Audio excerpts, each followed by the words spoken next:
भंज विहार अर्थात ब्रह्मपुर विश्वविद्यालय शिक्षा सहित संस्कृतिर समन्वय पई एही अनुष्ठान सबुदिने तत्पर।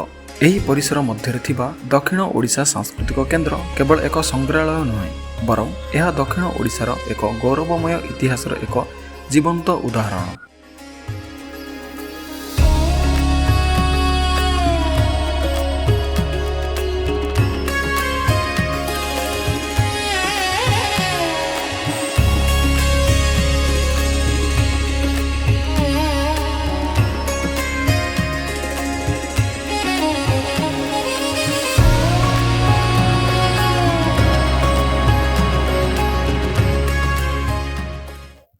मो ना हूँ प्रवीण कुमार पात्र।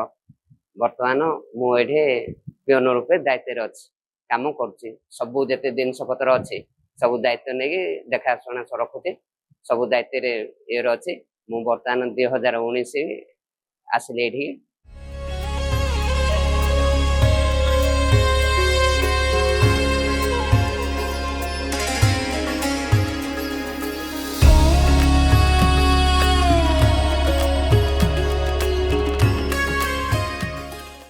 आपण माने एठारे देखिबा को पाइबे दक्षिण ओडिशार बहु प्राचीन महाभारत, रामायण, राधाकृष्ण प्रेम लीला, भारत लीला एवं अनेक भगवत गीता भली प्राचीन तालपत्र पोथी जहा आम ब्रह्मपुर विश्वविद्यालय रे संचित करी रखा जायछि।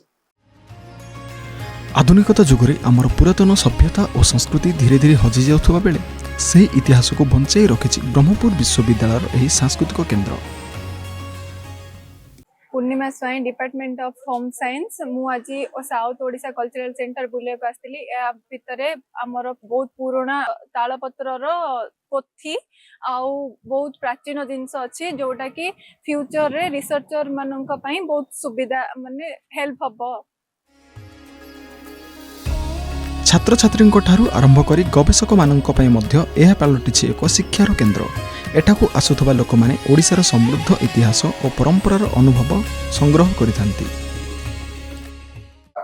मो समीर भाई दक्षिण ओडिशा सांस्कृतिक गवेषणा केन्द्र संयोजक।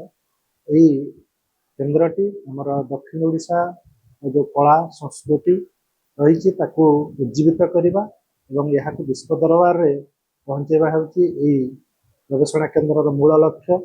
यह सहित यही केन्द्र में बहुत गुड़िए तालपत्र पोथी एवं प्राचीन पोथी सहित आमर बहुत प्राचीन पुस्तक रही जहाँफल आमर परवर्ती गवेषक गवेषणा उद्दिष्ट हो पारुची। संस्कृति होउची जातिर परिचय आउ ब्रह्मपुर विश्वविद्यालयर एही प्रयास निश्चित भावे प्रशंसनीय। जदि आपण माने केबे गंजाम आसुचंती तेबे एही सांस्कृतिक केन्द्र को बुलिबा को जमारू भूलंतु नाही। विश्वविद्यालय थिबा दक्षिण ओडिशा गवेषणा केन्द्र रे जो पत्थर मान रही प्रत्येक पत्थर संस्कृति और परंपरार कथा कहे जहा आम युवपीढ़ी माननकु एक नूतन ज्ञान कौशल गढ़िबारे सहायक होइथाय। रिपोर्टर शशांक शेखर स्वाइन सहित कैमरामैन शुभसौरभ पाणिग्राही भंज न्यूज।